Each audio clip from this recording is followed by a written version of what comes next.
Hey folks, this is Bruce Hutchin with Hutch On Hunting, and I've got a gentleman, Scott Lee. He's from just outside of Flint, Michigan, and he reached out to me asking if I could, if he could take advantage of my January special, where the first 25 people get an hour with Hutch to take a look at DIY elk hunting with archery in Colorado. So, Scott, welcome to the show. Welcome to your scouting session. And we were just doing it in the warm up. Want to see if you can get away from the crowds. You got a crew of between 4 and 5. You're looking to get away from the Steamboat Springs, the Craig, up there, Rabbit Ears, North Park, because the crowds are there. And also, they adjusted the seasons last year, and some of those units up in that area because of the winter kill. And did you hunt this past fall? No, I was not able to go last year. Actually, tore my Achilles playing basketball, so All right. that wasn't Well, too. there was some adjustments made, and so the challenge to get into elk um, is hard. I've been doing it for a long time. In fact, I'm going to show you pretty close to where I shot my first bull ever in Colorado, and that was in the '80s, and I was very fortunate uh, to do that off the Rabadoo Trail. So, without further ado, I'm going to share my screen because you're not interested in hearing me talk, but you're interested in hearing what I have to say.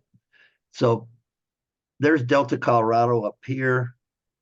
Montrose is here, and right in here, and I'm on Onyx Maps. And if you don't have Onyx Maps, I recommend that you purchase Onyx Maps.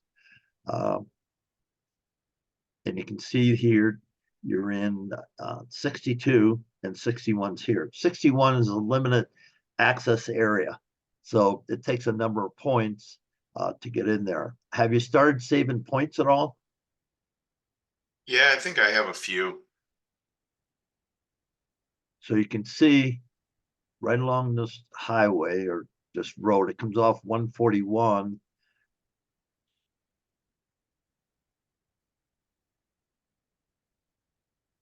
And we get closer. 141 comes off Highway 50. If you come out of Grand Junction and winds its way around, and then it actually becomes the border of 61, 62.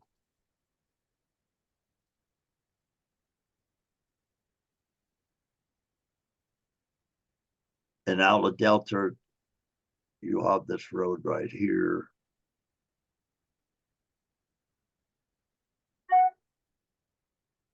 And you also got the overlays. I'm showing the overlays. And this is summer, the gray is summer range.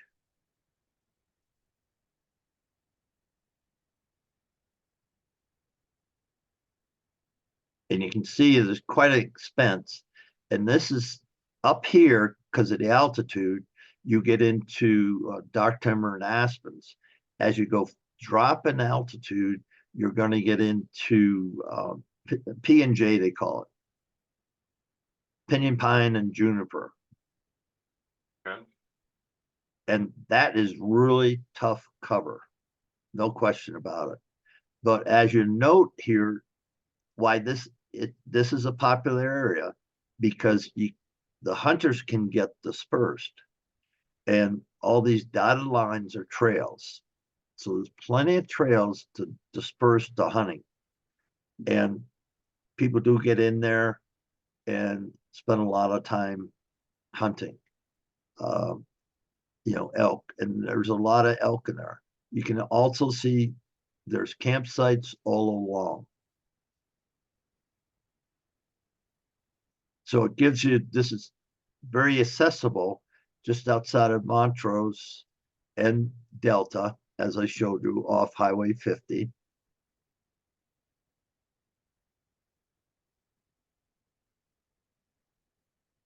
Campsites are good for locating where the pressure is going to be coming from. Yep. because people are basically lazy. You know that, I know that.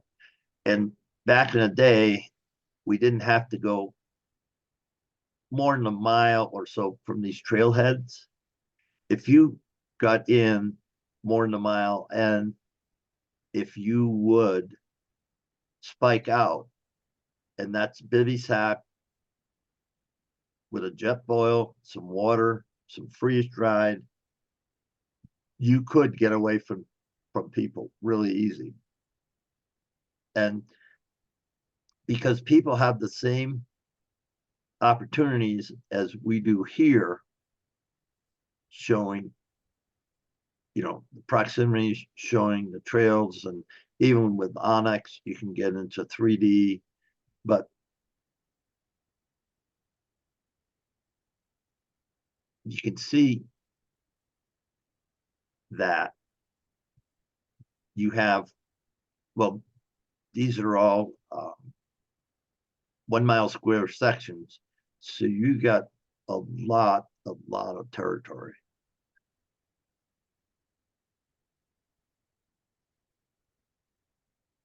To hunt.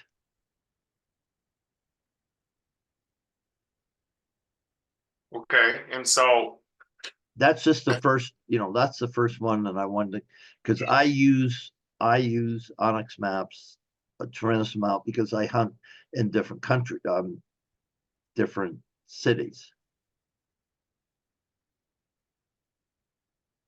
and states, throughout Colorado and throughout the Midwest for my whitetail hunting. So even if I'm going with an outfitter, I still want to know sort of kind of the area, because I want to know escape routes. I want to know water. I want to know, as you said, where the campgrounds are, people there, then they get on their four-wheelers and can go up and down this dirt road. It's a dirt road, and hunt. And the sun's coming from this way, so morning you're going to be hunting into the sun, but the evening this gets shadowed, so it cools off faster than 61. And so playing the sun is very important to keep, think about where we're going to hunt, how we're going to hunt, what difference is it going to make. And that's something that you can do. So that's absolutely. Onyx maps. Do you already have Onyx maps, Scott? Yeah, definitely. Yeah. Good.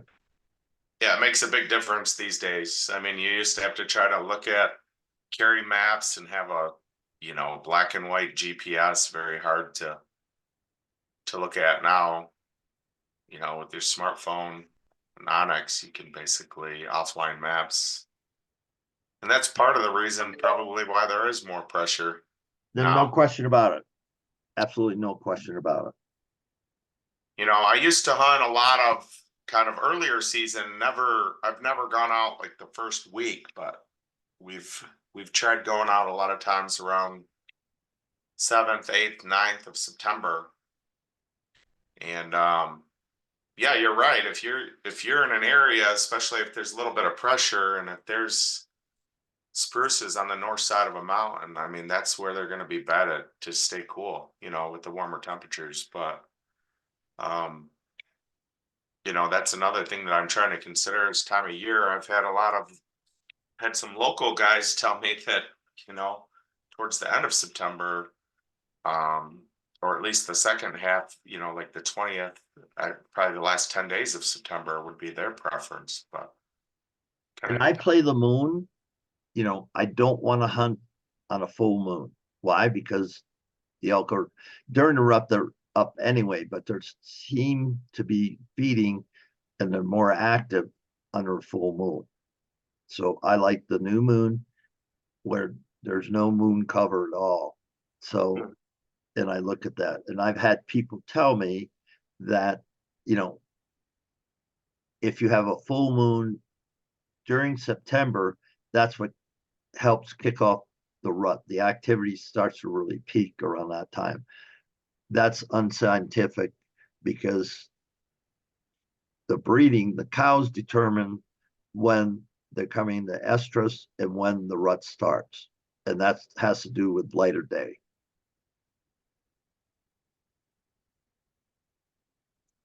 And I like to stay away from the muzzleloader season. Yeah, that's what. Yeah, that's another thing. Yeah, So that's we we more people to the pot. we started out when we first started hunting. We started out in an area that was no motors, and we always spike. I mean, 90% of the time we're going in for at least a few days. We used to try to pack always for like a week or more. But now, with not knowing what the pressure is going to be like, even if you go deep in, we've kind of changed our strategy to where we'll just pack a few days. That way, if there's too much pressure or the elk aren't there, it's easier hiking and to move to a different spot. Yeah, and you know, we always did like 3 days. And either I've hunted a lot early when I was younger. I hunted alone. I hunted solo. I had people to help me get my elk out, but I hunted solo. I just enjoyed it more. And so I would spike out just 2 or 3 days, hit, and I called it running and gunning because what I would do is I'd already figure out via maps. I didn't have Onyx maps back then, via maps. And then I was pretty active in the Elk Foundation, so forth and so on. So I had a pretty good idea of where I wanted to go. And then I just go in there. I ran Jeep Wagoneers so I could get any place I wanted to go. And, my base camp was my Jeep. And then I'd pack out, figure out where I wanted to go there and spend a couple of days and either get into elk or not. Didn't get into elk, I'll go back to base camp and either move, go to a different place entirely or figure out, okay, where do I need to go from here? We're in another basin. And that's when I could walk 5 or 10 miles a day. And that made a difference, even back in the 80s when I hunted so much. One thing you should get, and if you don't have it already, and I'll send you this hunting atlas right here for Colorado. And they've had this, and it's free for a very long time.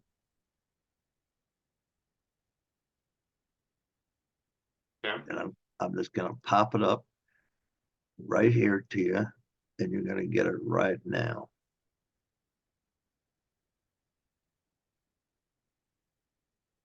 So I don't forget.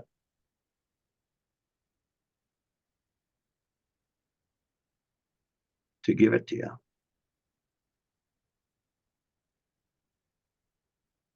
Have you ever used this? I'm sure I've been on it. I've jumped between a lot of different things, but um, yeah, I used this a couple of years ago for sure.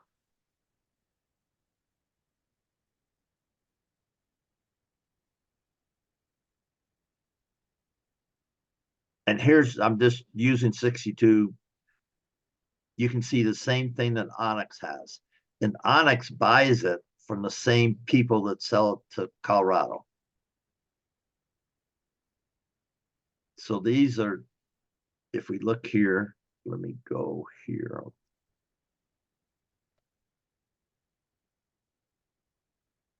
So if I click something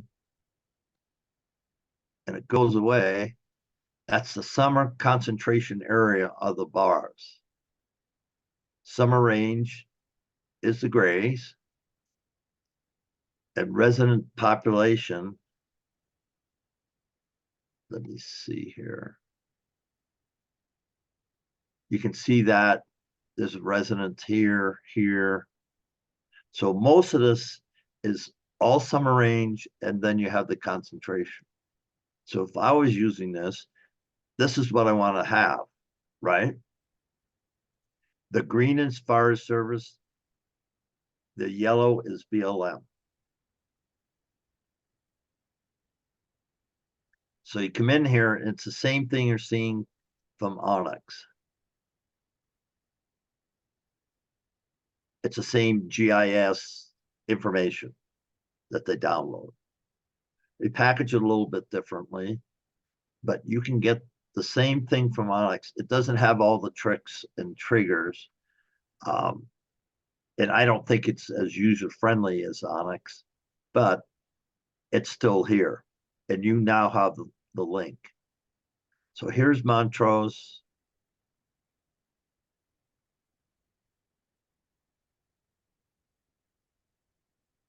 And then it does bring up all the roads.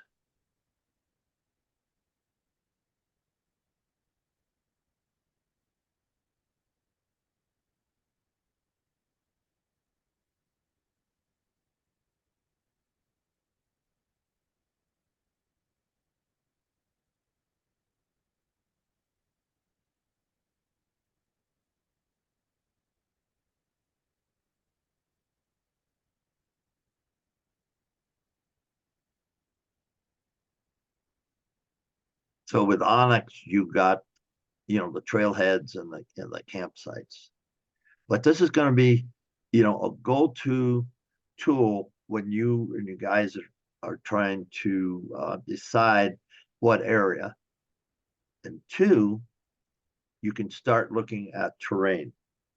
Now, as you know, do you know all the over-the-counter either sex tags for elk?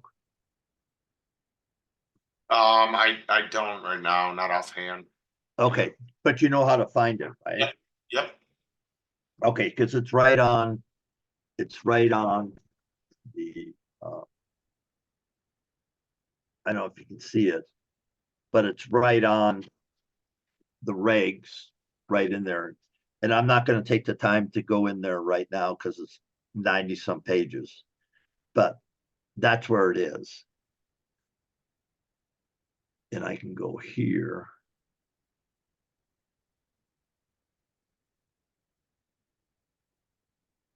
The regulations, and I'll just bring this up for you. And I'll add it to your email.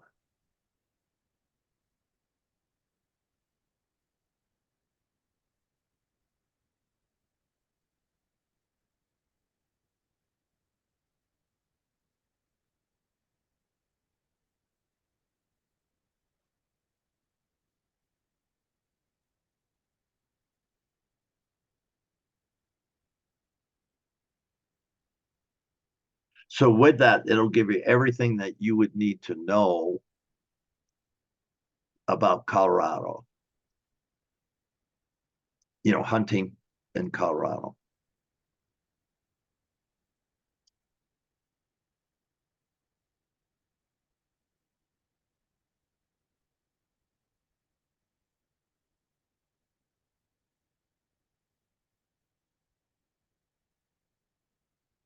When you're trying to decide spots, I mean, obviously terrain, elk habitat, or summer, winter, even travel routes. I mean, you can look at all that.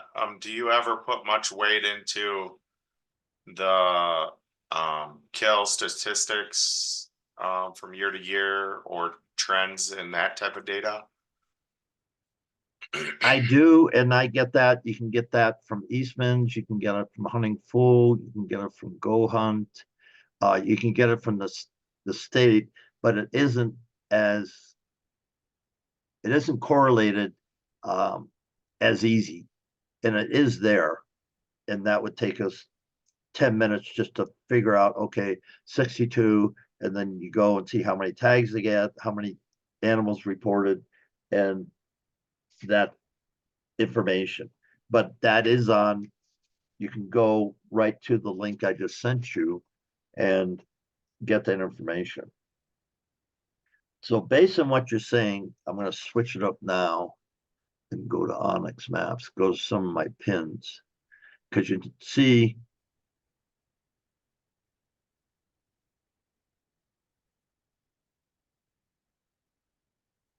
I spent a lot of time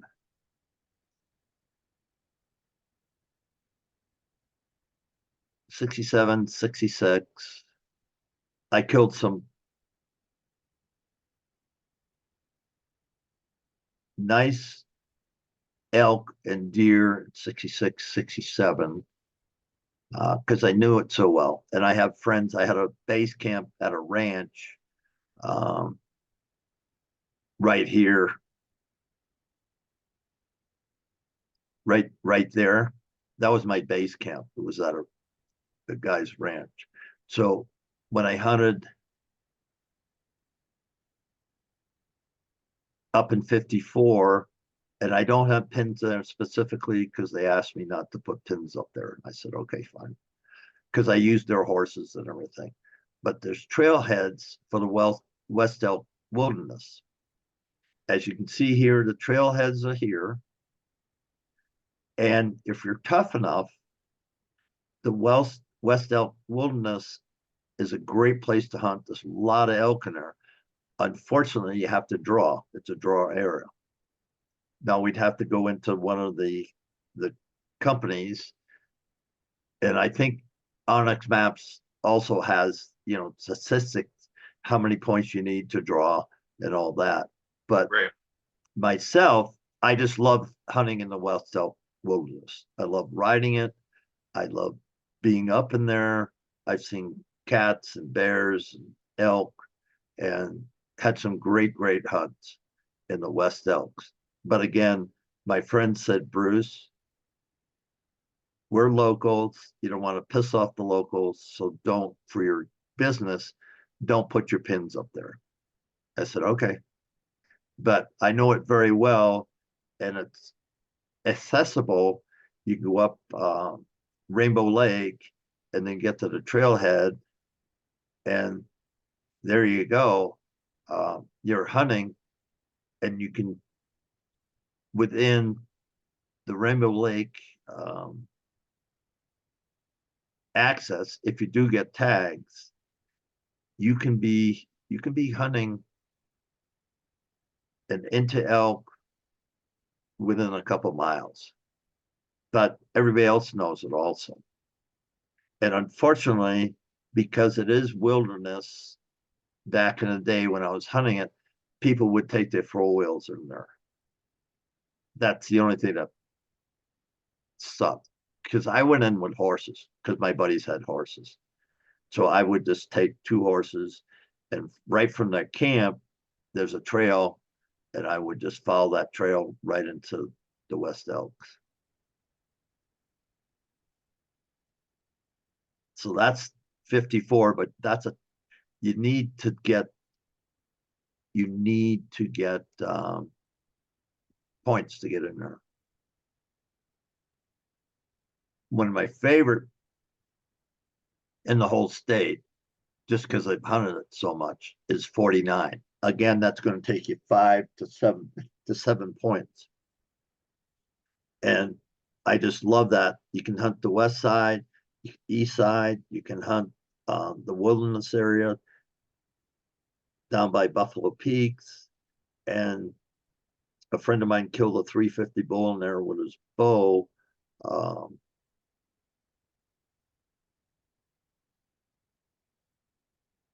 Sort of, kind of.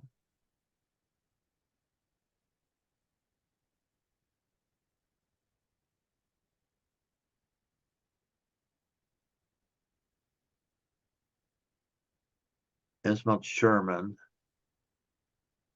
That's a 14er. So you're up in the air here, but it's very easy to access. And that's why I like it. And it's got everything from sagebrush, aspens, dark timber. And it's easy. Once you get up top, once you get up on the ridge, it's easy to hike. And I said Buffalo Peaks. And myself, if I was going to pick one place I wanted to hunt, it would be there. 49, because I know it so well. So that's something just to think about. in the future. And the last time I hunted in there, this is where I camped and this is where I hunted.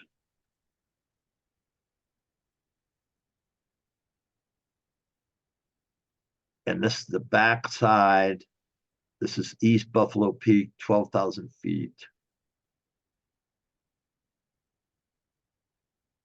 And so that's where I hunted. I hunted right at timberline. Basically, this is a huge basin here, and it's a huge basin here, and this is a saddle. And I love hunting saddles. And it wasn't from the trailhead, it wasn't that bad of a hike, just a mile or so. But if you're young enough, as you guys are, I would definitely start it for putting in for Buffalo Peaks and Unit 49. I definitely would, because it does take points, but the elk are there. And when you draw that, then we can do a deep dive and you can become, a client. And I got photos. There used to be a cabin before the Forest Service closed the road that you could stay in, which was pretty cool.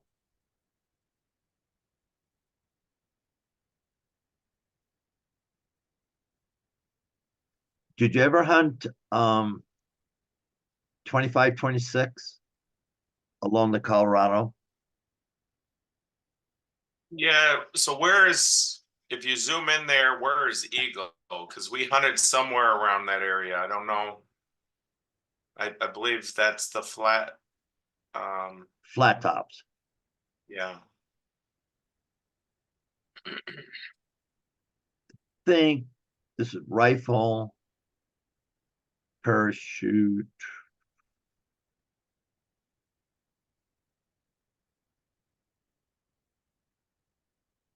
See if I can. Veils here. Where's Vale? Right up here. Or Glenwood Springs, excuse me.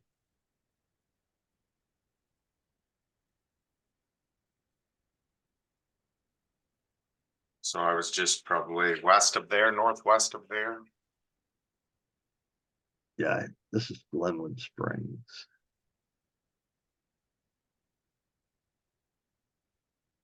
There's a place called Budge's Resort up when you go. It's like the only commercialized place up in there. Did you go out of Dotsero? Do you remember? We would always Glenwood. I mean, we go right north of Glenwood Springs, I think. Okay. In that area. I think you just need 1 or 2 points for up in there. Because back in the day, I hunted rifle a lot also, just north of Rifle.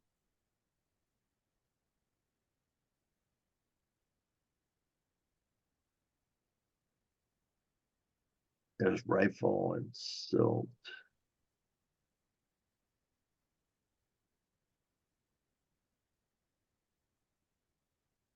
Yeah, I hunted up in here.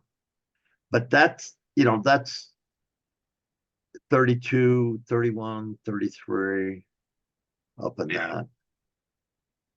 And so you were more back here.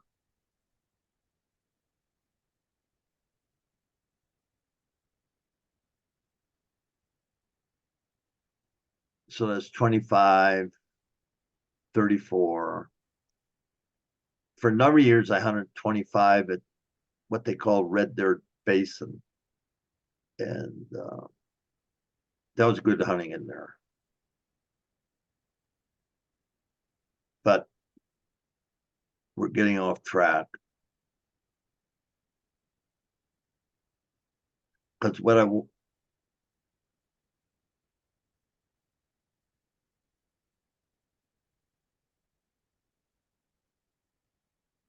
because what I wanted to show you is 816. And I went in there on horses. You don't need horses, but there's enough access points to get in there. And you have to, there's parking places, and then here's my pins I've killed out there.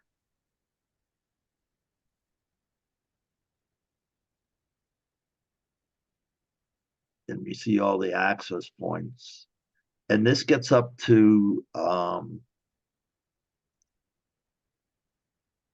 Blanca Peak, 14,285. And when I don't have horses over here to get your camp in and get everything, I recommend horses, but you could do it. You could do it. There's a trailhead here. There's campsites here, and you could get up in here archery hunting. And for your crew, it's relatively easy to get there.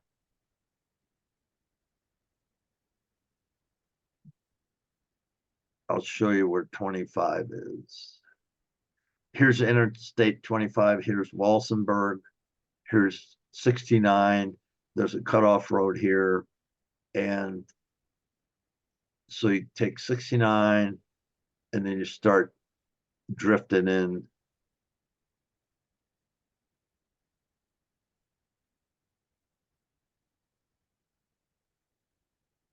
And there's Gardner. Then you just come in on this road.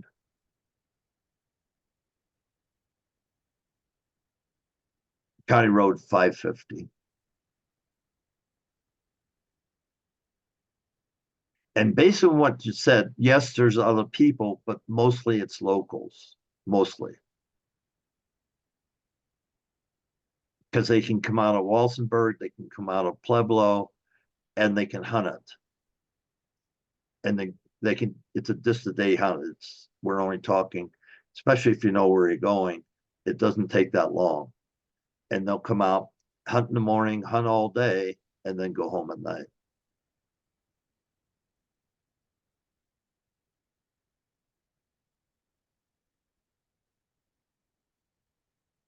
And there was a big landslide in here, which changed the road going in there.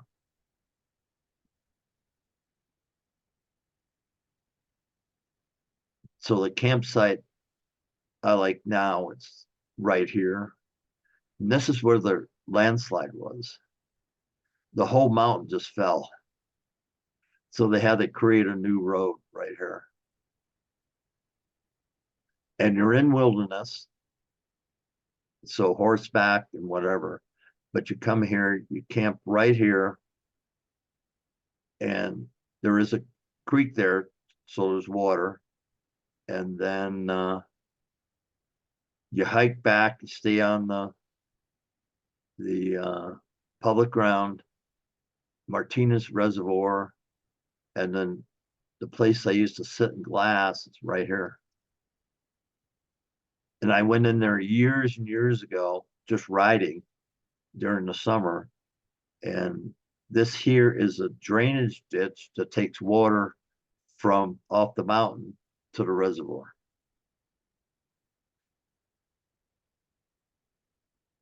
Even though I said it, I like to hunt up there. You know, elk, or when last time I was there, they were at Timberline, and we had to go to Timberline 11,000, 12,000 feet to get them. And it was a cow, it wasn't a bull. But that's okay, I don't care. And this is 861.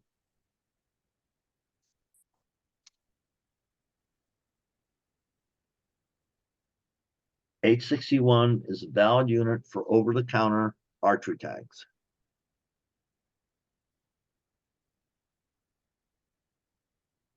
easy to get into, easy access. You have water. Um, People are going to come out. A lot of people use these trailheads because Blanca Peak, they want a bag of 14er. So at this trailhead, you will see people. There's no question about it, but they're not hunting. So there's people there, but they're not hunting. This whole area here,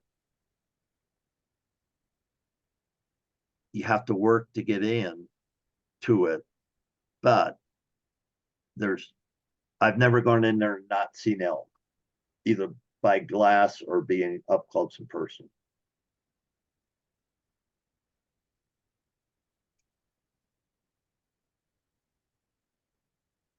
Yeah, I might have to dive into that area a little bit if depending on my point situation.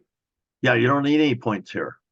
Right. Yeah. If I don't have Okay. points for some other desired areas, then I might have to check out that area. Yeah, I would, if you have points, I would work towards 49 up here because I like it so much. There's nothing wrong with 61, depending on the weather, because that only gets up to 10,000, I think. So you got down here 62, you got down here 66, 67, which takes points. You got 54, which takes points.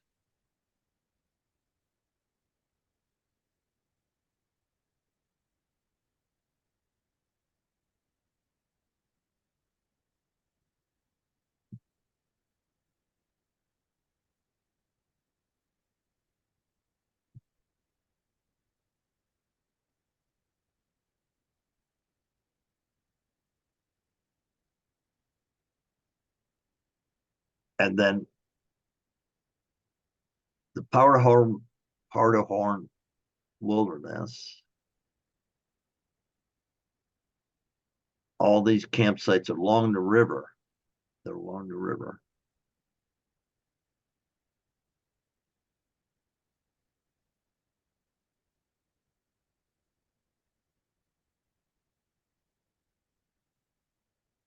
And then I hunt, and I used to rent a cabin up on some they called the Alpine Plateau, which is off for 66, 67. We'll go back to here.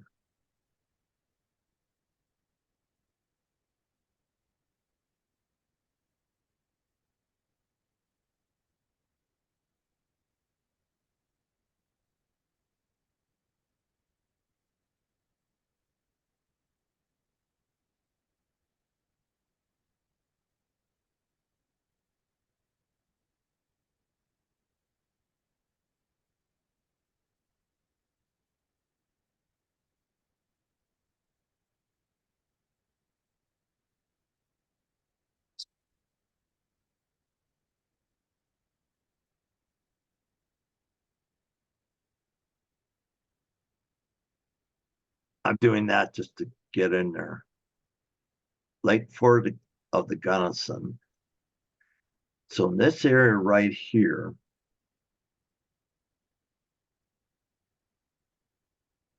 there was really wonderful hunting. And again, it takes points because we used to hunt behind the Ute Indian Reservation cattle ground. That's where we used to hunt, and it's mostly aspen. But that was just wonderful, wonderful hunting. And I rented a cabin up there, and I could hunt literally right out of my cabin. And you could hear the elk bugling at night. Now this is a while ago, but it's still worth checking it out or worth investigating because there's a lot of elk up there. A lot of elk.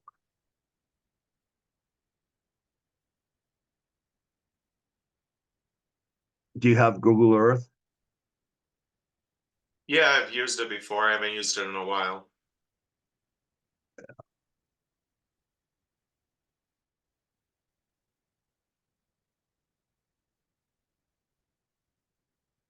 I got a couple pins up there. I don't use it as much anymore.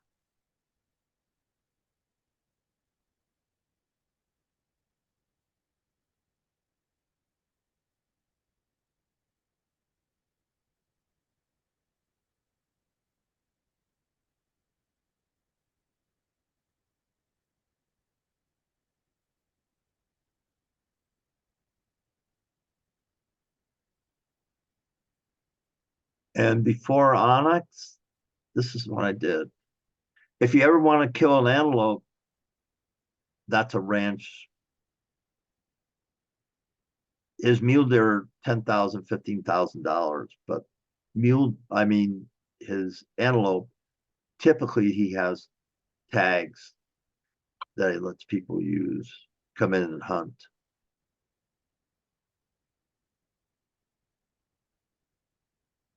So thatch is the place for mule deer. Yeah, but it's $10,000 to $15,000. If you got that type of money, I would hunt there because I've seen 200-inch mule deer on this ranch.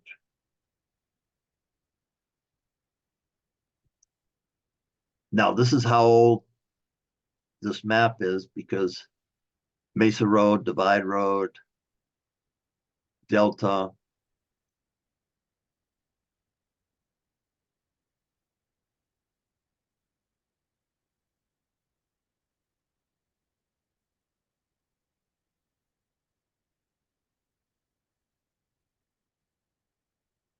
And it was a place called Rabadoo Trail. I don't know if it'll pop up.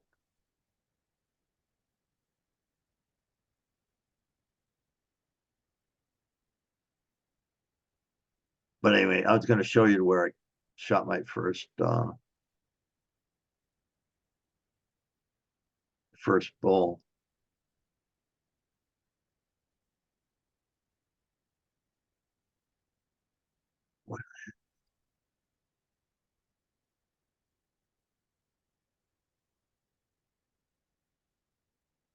Well, anyway, it was called the Rabadoo Trail.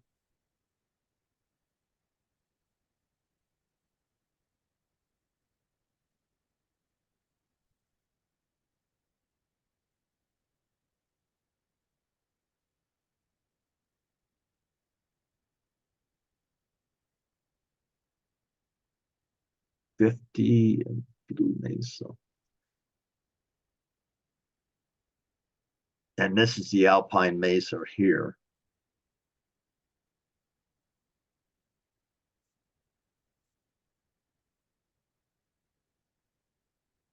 Up in all this country. And you can get off into that off of 149 and then 50.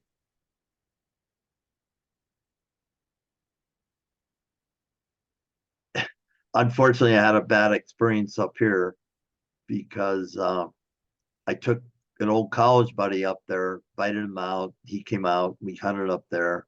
And the next year, he brought his brother and his friends, rented a house, and hunted it for 10 years. And they never invited me. Yeah, that's the challenge That with this sucks. type of stuff. Yeah, that Yeah. sucks. And I never, we fly fished. I invited him to go fly fishing with me, but I never invited him again to go hunting with me. He never asked why. He knew why. And yeah, very Yeah, that's successful. like a unspoken rule, if somebody takes you to their spot, you don't go back without them. No, it just I couldn't believe it. And one year I was up there and I actually killed a bull and said, dang, I wonder if those guys are up here. And I went and found them because I figured I knew sort of kind of where they were renting their house. And I went in and said, hey, I shot a I shot a bull. Would you guys come out and help me get it? Oh, Bruce, it's so nice to see you. I went, yeah, all right. whatever. But they did help me get the bull out. Well, at least you Uh, got that out of the deal. well, yeah, but it's still, you already know, the right way to do it. You just don't do that. And so after that, I just said, hey, if I take you in here, I don't ever want you to come back without me. And if you do, just have the courtesy of calling me and say, hey, Bruce. And I had a friend that did that. I had a ranch, not my ranch, but a place to hunt in Wyoming. I took him in, and he took his son-in-law there, and they had a great time. And he just let me know, and that's all I expected. And he did it, and I hunted that ranch 20 years till the guy died, and then the son just let the outfitter take it. But I've killed a lot of bulls up in here, and yeah, good times, good times, good times.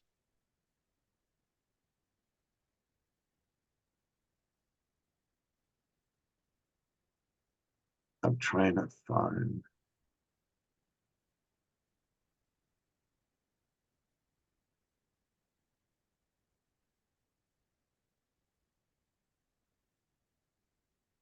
Trying to find Willow Creek.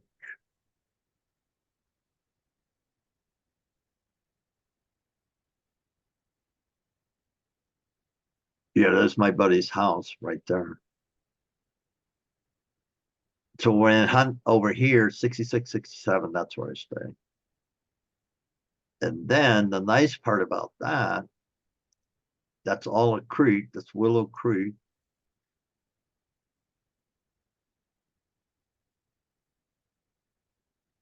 And you just follow that creek up.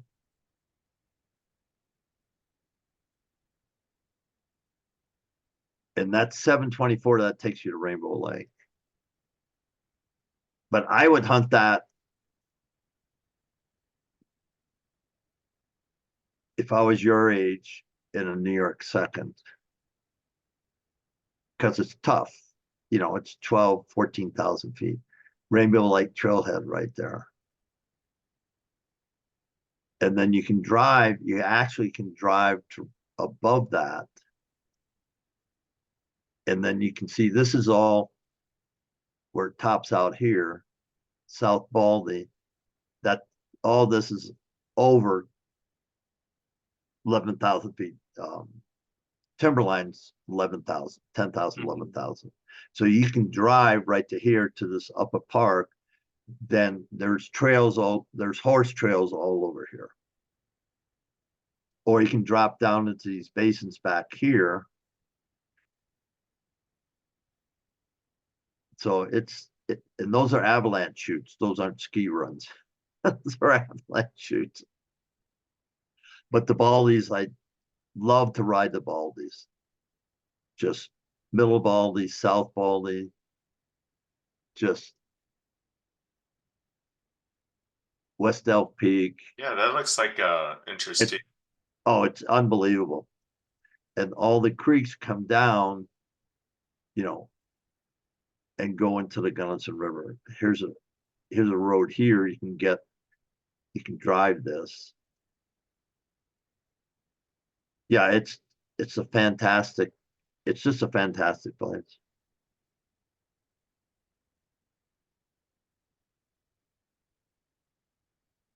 Absolutely fantastic.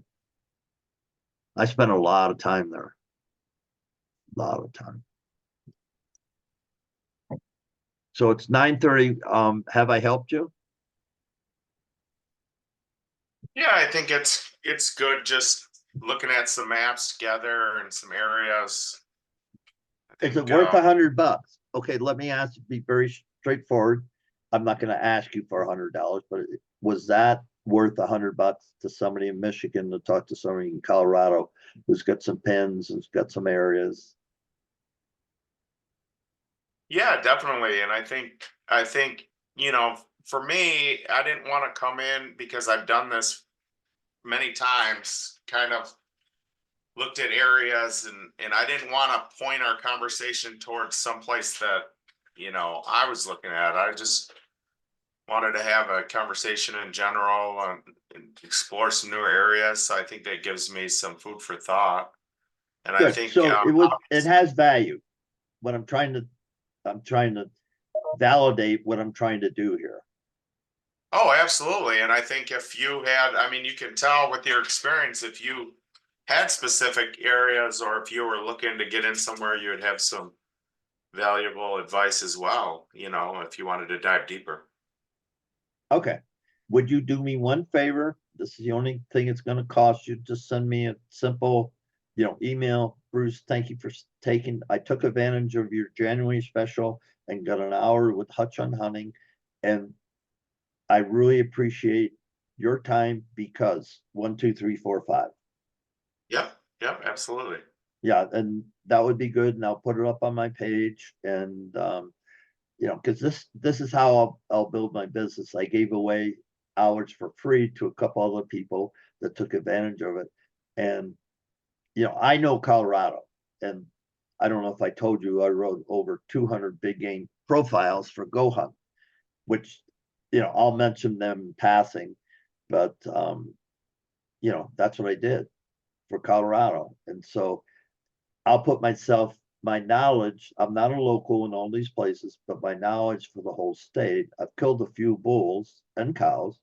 I've killed a few elk with my rifle and with my bow.